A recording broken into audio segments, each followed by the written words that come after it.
अगर इंसान इन 5 बातों को अच्छे से याद रखेंगे तो उनकी जिंदगी से दरिद्रता दूर हो जाएगी। भगवान शिव कहते हैं, हे देवी, एक गांव में एक निर्धन व्यक्ति रहता था जिसके 6 बेटे थे। वो इतना गरीब था कि उसे 2 वक्त की रोटी भी मुश्किल से मिल पाती थी। उसका और उसके बेटों का पेट कभी भर नहीं पाता था। उसने जीवन में कभी अच्छे कपड़े और अच्छा खाना नहीं देखा था। वो निर्धन व्यक्ति अपने बेटों के साथ मिलकर एक सेठ के यहाँ काम करता था और बदले में सेठ उसे हर दिन 1 किलो चावल देता था। भगवान शिव कहते हैं, हे पार्वती, वो व्यक्ति ना तो पढ़ा लिखा था और ना ही उसने अपने बच्चों को पढ़ाया था। इस कारण उसे कोई अच्छा काम भी नहीं मिलता था। अपना पेट पालने के लिए वो और उसके बेटे साहूकार के यहाँ काम करने जाते थे। साहूकार की मजदूरी ही उनकी जीविका का मुख्य स्रोत था। इसीलिए वो काम के बदले में मात्र 1 किलो चावल देकर उन्हें टाल देता था। भगवान शिव कहते हैं, हे देवी, इस दुनिया में आपकी कमजोरी का फायदा उठाने वाले कई इंसान होते हैं। जिस तरह तालाब में रहने वाले मेंढक और छोटे जीव जंतुओं को सांप निगल जाते हैं, उसी प्रकार जो लोग विरोध नहीं करते या जो कमजोर होते हैं, उन्हें चतुर और शक्तिशाली लोग अपना शिकार बना लेते हैं। उसी तरह उस गरीब आदमी को साहूकार डरा धमका कर अपने वश में रखता था। तब वो बूढ़ी माता ने पूछा, अरे बेटा, तुम्हारे बेटे की शादी को कितने दिन हो गए हैं? उस गरीब व्यक्ति ने उत्तर दिया, अरे माता, मेरे पुत्र की शादी को 2 वर्ष बीत चुके हैं। फिर बूढ़ी माता ने पूछा, जब 2 वर्ष हो गए हैं तो क्या इस दौरान तुम्हारी बहू एक बार भी तुम्हारे घर नहीं आई? गरीब आदमी ने कहा, हाँ माता, वो अभी तक हमारे घर नहीं आई क्योंकि हमने उसे बुलाया ही नहीं। फिर बूढ़ी मां ने कहा, बेटा, तुम कब तक इस परेशानी में रहोगे? अपनी बहू को घर बुला लो। उस व्यक्ति ने जवाब दिया, हे माता, क्षमा करें, हमारे पुत्र के पास पहनने के लिए अच्छे कपड़े भी नहीं हैं जिससे वो ससुराल जाकर बहू को ला सके।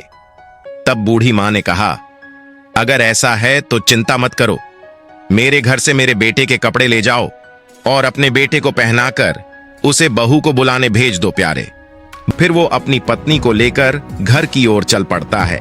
जैसे ही वो अपने गांव के पास पहुंचता है, उसे ख्याल आता है कि उसके घर में तो टूटी चारपाई है और ठीक से व्यवस्था भी नहीं है जिस पर वो अपनी पत्नी को बिठा सके। अगर इस समय उसकी पत्नी घर जाएगी तो उसे शर्मिंदगी महसूस होगी। इसीलिए उसने सोचा कि वह अपनी पत्नी को पड़ोस की बूढ़ी माता के घर पर ही ठहरा देगा। ये सोचकर वो अपनी पत्नी को लेकर उस बूढ़ी महिला के घर जाता है और वहीं पर उसे ठहरा देता है। इसके बाद वो लड़का अपने घर लौट आता है। भगवान शिव कहते हैं, हे पार्वती, उस लड़की को ये नहीं मालूम था कि ये घर उसका नहीं है, बल्कि उसके पति ने उसे किसी और के घर में रुकवाया है। पूरी रात वो बहू उस बूढ़ी माता के घर पर रुकी रही। बूढ़ी माँ का घर बड़ा सुंदर था और बहू समझ रही थी कि ये उसके पति का ही घर है, लेकिन वो बार बार ये सोच रही थी कि उसका पति उसे इस घर में छोड़कर गया तो फिर वापस क्यों नहीं आया। दूसरी ओर जब सुबह होती है तो वो गरीब व्यक्ति अपने बेटों के साथ साहूकार के यहाँ काम करने चला जाता है। इधर उस बूढ़ी माता ने सोचा कि वो लड़का अपनी बहू को हमारे घर पर छोड़ गया, लेकिन अब तक उसे लेने नहीं आया। बूढ़ी माता ने 2 दिन तक इंतजार किया। जब वो उसे लेने नहीं आया तो बूढ़ी माँ ने सोचा कि चलो मैं ही इस बहू को उसके घर पहुंचा दूं। फिर बूढ़ी माता ने बहू से कहा, अरे बहू, लगता है तुम्हारा पति तो तुम्हें लेने नहीं आएगा, चलो मैं ही तुम्हें तुम्हारे ससुराल छोड़ देती हूँ। बूढ़ी माँ की बात सुनकर बहू हैरान हो जाती है और कहती है, ससुराल? कैसा ससुराल? क्या जिस घर में मैं रह रही हूँ वो मेरा ससुराल नहीं है? तब बूढ़ी माता उसे पूरी बात समझाती है और बहू को लेकर उसके घर जाती है। भगवान शिव कहते हैं कि जब वो नई बहू को लेकर अपने घर पहुंची और उसने घर की हालत देखी तो वो दंग रह गई। घर की स्थिति बहुत खराब थी। हर जगह चूल्हे बने हुए थे और हर एक में राख भरी पड़ी थी। घर के कोने कोने में राख बिखरी हुई थी। फिर उसने चारपाई की ओर देखा, वो भी टूटी हुई थी और बिस्तरों पर धूल जमी हुई थी। घर की छत और दीवारें भी टूटी और धुएं से काली हो चुकी थीं। सारे बर्तन इधर उधर बिखरे पड़े थे। अपने ससुराल का ऐसा हाल देखकर बहू की आंखों में आंसू आ गए और वो बैठकर रोने लगी। वो बूढ़ी माँ उसे घर पर छोड़कर अपने घर चली गई थी। वो बेचारी अकेली अपने घर में बैठी अपनी किस्मत को कोसने लगी। वो बहू अपने घर की इस हालत को देखकर काफी देर तक रोती रही। फिर उसने सोचा कि चाहे रोऊं या हंसूं, रहना तो मुझे इसी घर में है, क्योंकि मेरा विवाह यहीं हुआ है। फिर भगवान शिव कहते हैं कि वो बहू बहुत बुद्धिमान थी। आगे क्या होता है? तब फिर भगवान शिव कहते हैं, हे प्रिय, वो बहू उस टूटे फूटे और नर्क जैसे घर को साफ सुथरा बना देती है और काम करते करते शाम हो जाती है। वो अपने पति के आने की प्रतीक्षा करती है। बहुत अंधेरा हो चुका था, लेकिन उसका पति अभी तक अपने भाइयों और पिता के साथ घर नहीं लौटा था। इसलिए वो बहू चिंतित होने लगती है और सोचती है कि वो घर में अकेली है और उसका पति अभी तक नहीं आया है। उसे डर है कि कोई बुरा व्यक्ति उसके घर में न घुसा आए। उसके मन में ऐसी चिंता चल रही थी। तब तक वो क्या देखती है कि उसके ससुर अपने बेटों के साथ घर के अंदर आते हैं। जब वो घर के अंदर का दृश्य देखता है तो हैरान रह जाता है। वो दिखता है कि घर की सूरत ही बदल चुकी है। वो अपनी बहू से जाकर सवाल करता है, बहू, ये तुमने कैसे कर दिया? हमारे घर में इतने चूल्हे थे, तुमने उन्हें क्यों तोड़ दिया? तब बहू जवाब देती है, पिताजी क्षमा करें, अब से इस घर में सिर्फ एक ही चूल्हा चलेगा और मैं सबके खाना बनाऊंगी। अब किसी को अलग चूल्हे पर हाथ जलाने की जरूरत नहीं है। बहू की इस समझदारी भरी बात को सुनकर उसका ससुर और देवर बहुत खुश होते हैं। फिर वे 1 किलो चावल जो साहूकार ने दिए थे, उसने अपनी बहू को दे दिए। बहू ने उनसे खाना बनाया और सबको परोसा, लेकिन उस खाने से किसी का पेट नहीं भर पाया। 2 दिन तक बहू ने इसी तरह से उन्हें खाना दिया, लेकिन वो पर्याप्त नहीं था। तीसरे दिन बहू ने अपने ससुर से कहा, पिताजी, आप रोज साहूकार के यहां काम करते हैं और वो आपको रोज 1 किलो चावल देता है, लेकिन इन 1 किलो चावल से हमारा गुजारा नहीं हो पा रहा है। आज जब आप साहूकार के पास काम करने जाएंगे और वो शाम को आपको 1 किलो चावल देगा, तो उससे कहिए कि इन 1 किलो चावल से हमारा गुजारा नहीं चलता। क्योंकि कई बार हम अपनी कमजोरियों की वजह से खुद को मिलने वाले फायदे से वंचित कर लेते हैं। अक्सर हम अपने दिमाग से दूसरों के दिमाग की सोच बना लेते हैं और उन्हीं सोच में उलझकर हम डरते रहते हैं और उसी डर की वजह से खुद को मिलने वाले लाभ से वंचित कर देते हैं। बहू ने समझाया, देखिए, आप ये बात साहूकार से जरूर कहिए, वो आपको कुछ नहीं कहेगा। अगले दिन वो गरीब आदमी अपनी बहू के कहने पर साहूकार के पास काम पर जाता है। पूरे दिन काम करता है और शाम को जब साहूकार उसे 1 किलो चावल देता है तो वो आदमी कहता है, साहूकार जी, आप जो 1 किलो चावल मुझे दे रहे हैं उनसे हमारा गुजारा नहीं हो पाता है, क्योंकि हमारा परिवार बड़ा है और अब हमारी नई बहू भी आ गई है। मुझे अब चावल की मात्रा 3 गुना बढ़ा कर दीजिए। फिर भगवान शिव कहते हैं कि उस व्यक्ति की बात सुनकर साहूकार ने चावल की मात्रा 3 गुना बढ़ा दी। उस चावल को लेकर वो गरीब आदमी खुशी खुशी घर लौट आया। फिर उसकी बहू ने उस चावल को पीसकर सबके लिए भोजन तैयार किया और उस दिन सबका पेट भर गया। यह सिलसिला कुछ दिनों तक चलता रहा। फिर एक दिन बहू ने अपने ससुर से कहा कि जब आप काम पर जाएं तो साहूकार से चावल थोड़ा और बढ़ाने के लिए कहे। शाम को जब साहूकार उसे 3 गुना चावल देता है तो वह गरीब आदमी हाथ जोड़कर विनती करता है, साहूकार जी, कृपया चावल की मात्रा थोड़ी और बढ़ा दीजिए, इतने में हमारा गुजारा नहीं होता। गरीब आदमी की बात सुनकर साहूकार ने चावल की मात्रा 3 गुना और बढ़ा दी। अब वे सभी लोग खुशी खुशी घर लौट आए। इस तरह उस घर की बहू ने रोजाना 3 किलो चावल बचाकर रख लिया और धीरे धीरे काफी चावल जमा कर लिया। एक दिन उसने अपने ससुर से कहा, पिताजी, अगर आप इसी तरह मजदूरी करते रहे तो हम जीवन में कुछ नहीं कर पाएंगे। उन्नति के लिए मनुष्य को अपनी सोच बदलनी चाहिए। जो अपनी सोच को कुएं के मेंढक की तरह सीमित रखता है वो कभी तरक्की नहीं कर पाता और उसका जीवन गुलामी में ही बीत जाता है। छोटी सोच व्यक्ति को गरीबी के दलदल से बाहर नहीं आने देती। जब इंसान बड़ा सोचता है तभी वो बड़ा बन पाता है। समय के साथ इंसान को भी बदलते रहना चाहिए।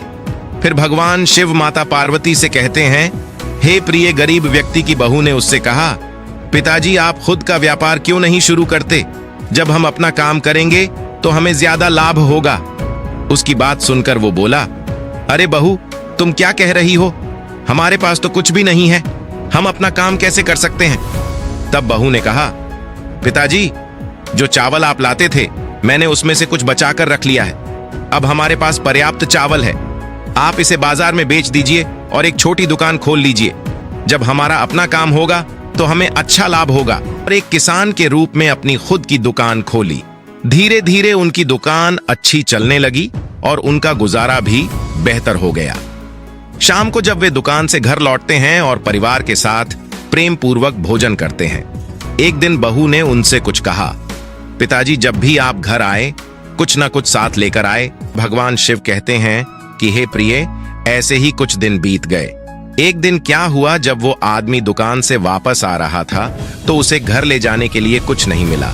वो सोचने लगा कि अगर मैं खाली हाथ घर जाऊंगा तो बहू क्या कहेगी, वो तो नाराज हो जाएगी। फिर उसने देखा कि रास्ते में एक मृत सांप पड़ा है। वो आदमी मृत सांप के पास गया और सोचा कि चलो आज इसे ही घर ले चलता हूं। उसने एक डंडे से सांप को उठाया और घर ले आया। जब उसकी बहू ने देखा कि ससुर जी मृत सांप को घर में लाए हैं तो उसने पूछा, अरे पिताजी, आप ये क्या ले आए हैं? ये तो सांप है, ये घर में लाने की चीज नहीं है। ससुर ने जवाब दिया, बहू, तुमने ही तो कहा था कि हमेशा कुछ ना कुछ लेकर आया करो, खाली हाथ मत आया करो। आज मुझे कुछ नहीं मिला, सिर्फ ये मृत सांप मिला तो मैं इसे ले आया। इसमें मेरी क्या गलती है? बहू ने कहा, कोई बात नहीं, इसे छत पर फेंक दीजिए।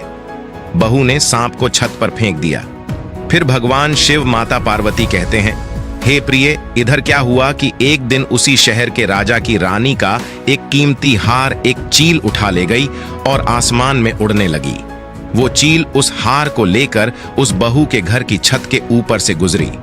चील ने छत पर पड़े मृत सांप को देखा तो चील ने जो कीमती हार लेकर आई थी उसे छत पर ही छोड़ दिया और मृत सांप को उठाकर ले गई।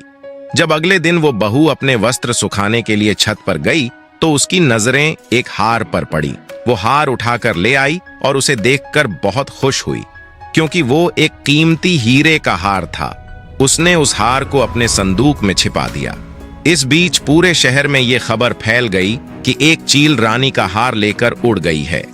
राजा ने राज्य में घोषणा करवाई और अपने सैनिकों को चारों ओर भेजा कि पता लगाएं कि वो चील हार को कहां ले गई है। बहू ने अपने ससुर से कहा, पिताजी, आप एक काम कीजिए, एक नकली पोथी पत्थरा लेकर राजा के दरबार में ज्योतिषी बनकर जाइए और राजा के सामने पोथी पत्थरा खोलकर कहिए कि उनका कीमती हार उनके महल के पीछे कचरे के ढेर में पड़ा है। बहू की ये बात सुनकर वो आदमी घबरा गया और बोला, क्या तुम पागल हो गई हो? मैं तो उस हार के बारे में जानता भी नहीं हूं। अगर मैं राजा के सामने झूठ बोलूंगा तो राजा मुझे बड़ी सजा देगा। फिर बहू ने उत्तर दिया, पिताजी, आप डर क्यों रहे हैं? जो मैं कह रही हूं बस वही कीजिए। इस तरह उस गरीब बहू की बातों पर भरोसा करके वो आदमी नकली ज्योतिषी बन गया और पोथी लेकर राजा के दरबार में पहुंच गया। उसने राजा से कहा, महाराज, मैं एक बहुत विद्वान ज्योतिषी हूं। मैंने आपके हार का पता लगा लिया है। वो आपके महल के पीछे कूड़े में पड़ा है। राजा ने जब उसकी बातें सुनी तो उन्होंने अपने सिपाहियों को बुलाया और कहा कि जाकर महल के पीछे के कूड़े में से हार को ढूंढो। फिर भगवान शिव माता पार्वती से कहते हैं, हे प्रिय, राजा के सैनिक आने से पहले ही बहू ने राजमहल के पीछे जाकर हार को कूड़े में फेंक दिया और फिर वो चुपचाप अपने घर वापस चली गई। उधर जब राजा के सैनिक उस हार को खोजने महल के पीछे गए तो उन्हें वो हार मिल गया और उन्होंने उसे राजा को सौंप दिया। राजा उस गरीब व्यक्ति से बहुत प्रसन्न हुआ और बोला, तुमने हमारा हार ढूंढ निकाला, इसलिए तुम हमसे जो चाहो मांग लो। तब वो व्यक्ति बोला, हे राजन, कृपया मुझे क्षमा करें। मैं अपने घर जाकर अपनी बहू और बच्चों से सलाह करके ही आपसे कुछ मांगूंगा।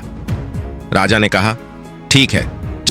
फिर बहू ने कहा, पिताजी, आप जाकर पहले राजा से वचन ले लीजिए, फिर उसके बाद में जब वो वचन दे दे तब उससे मांगिए कि महाराज, इस बार दिवाली पर किसी के भी घर में दिया ना जले। राज्य का कोई भी व्यक्ति अपने घर में दिया ना जलाए। पर वो गरीब आदमी राजा के पास गया और बोला, हे राजन, पहले आप वचन दीजिए, तभी मैं आपसे कुछ मांगूंगा। अगर आप वचन नहीं देंगे तो मैं कुछ भी नहीं मांगूंगा। राजा ने प्रतिज्ञा की और घोषणा की कि जो भी आप मांगेंगे हम वही आपको प्रदान करेंगे। व्यक्ति ने राजा से वही कहा जो उसकी बहू ने उसे बताया था। उसने कहा कि इस वर्ष दिवाली आ रही है और हमारी आपसे ये इच्छा है कि इस दिवाली पर राज्य का कोई भी निवासी अपने घर में दीपक न जलाए। पूरे नगर में अंधकार होना चाहिए और दीपक केवल हमारे घर में ही जलना चाहिए। गरीब आदमी की बात सुनकर राजा क्रोधित हो गए और बोले, क्या तुम्हारा दिमाग खराब हो गया है? मैं कैसे पूरे राज्य को अंधेरे में डुबो दूं? गरीब आदमी ने कहा, महाराज क्रोध क्यों करते हो? अगर आप नहीं देना चाहते तो मना कर दीजिए। बहुत विचार विमर्श के बाद राजा ने कहा, ठीक है, हमने वचन दिया है तो हम उसे निभाएंगे। राजा ने नगर में घोषणा करवा दी कि इस दिवाली पर कोई भी दीपक नहीं जलाए, केवल उस व्यक्ति के घर में ही दीपक जलेगा। प्या जब धनतेरस आई तो किसी के भी घर में दीपक नहीं जला, सिवाय उस व्यक्ति के घर में जहां उसकी बहू ने दीपक जलाया। अब लक्ष्मी जी रिद्धि सिद्धि के साथ पूरे राज्य में प्रकाश की खोज में निकल पड़ती है। प्रकाश को ढूंढने ढूंढते जब माता लक्ष्मी आगे को बढ़ी तो वो क्या देखती है कि उसी गरीब आदमी के घर में घी का दीपक जल रहा था और उसके घर वाले सब सो रहे थे। इधर माता लक्ष्मी उस गरीब के घर में जाकर बैठ जाती है और उसके घर पर अपनी कृपा बरसाती है। उसकी छोटी सी झोपड़ी को महल में बदल देती है और उसके घर को धन दौलत से भर देती है। सुबह जब उस बहू की आंख खुलती है तो उसने देखा कि उसका घर तो एक भव्य महल के रूप में बदल चुका है। उसने अपने पति और देवर को जगाया तो सब लोग यह देखकर बड़े प्रसन्न होते हैं। उनकी आंखों में खुशी के आंसू छलक आते हैं। इधर जब दिवाली समाप्त हो जाती है तो बहू ने अपने ससुर से कहा, पिताजी, आप राजा के पास चले जाइए। पूरे राज्य में दीपक न जलने के कारण राजा बड़ा गुस्से में होगा। राजा से कहना कि हमारे राज्य पर बहुत बड़ी विपत्ति आने वाली थी, सो अंधेरा होने के कारण वो विपत्ति टल गई। गरीब आदमी ने वही किया। वो राजा के दरबार में गया। उस समय राजा बड़े ही क्रोध में बैठा था। गरीब आदमी ज्योतिषी के भेष में हाथ जोड़कर कहने लगा, महाराज, हमें माफ करना। इन 3 में जो अंधेरा इस राज्य में रखवाया गया था, किसी के घर में दीपक नहीं जलवाया था। इसकी वजह यह थी कि आपके राज्य पर एक बहुत बड़ी आपदा आने वाली थी। वो आपदा अंधेरे के कारण नहीं आ सकी, यानी कि वो संकट टल गया है। अब आप सभी हम पर गुस्सा ना हो। ये सुनकर राजा बहुत खुश हुआ। फिर उस राजा ने उस गरीब आदमी को ढेर सारा इनाम दिया। फिर भगवान शिव कहते हैं, हे प्रिय, जो व्यक्ति मेरी इन 5 बातों का ध्यान नहीं रखता वो हमेशा गरीबी में फंसा रहता है। पहला, जो व्यक्ति हिम्मत और साहस से खाली होता है और समय पर काम नहीं करता वो गरीब बना रहता है। दूसरा, जो बिना सोचे समझे जल्दबाजी में काम करता है और किसी काम को करने से पहले घबरा जाता है वो हमेशा गरीब रहता है। तीसरा, जो व्यक्ति प्रयास नहीं करता, समय के साथ नहीं बदलता और बड़ा नहीं सोचता वो गरीब बना रहता है। चौथा, जो व्यक्ति दूसरों पर निर्भर रहता है और आत्मनिर्भर नहीं बनता, थोड़े में ही संतुष्ट हो जाता है, वो हमेशा गरीब रहता है। पांचवा, जिस घर में स्त्री का सम्मान नहीं होता, जहां स्त्री को पीड़ित किया जाता है, जहां हमेशा झगड़े होते हैं, जहां के पुरुष क्रोधी और अहंकारी होते हैं, जहां के पुरुष पराई स्त्रियों में आसक्त रहते हैं, उस घर से कभी गरीबी नहीं जाती है। इस तरह से भगवान शिव ने 5 बातें बताई। जो इंसान इन 5 बातों को जीवन में याद रखता है वो कभी गरीब नहीं रहता। दोस्तों, आज की ये वीडियो आपको अच्छी लगी हो तो हमारे चैनल को सब्सक्राइब जरूर करें और कमेंट हर हर महादेव जरूर लिखें।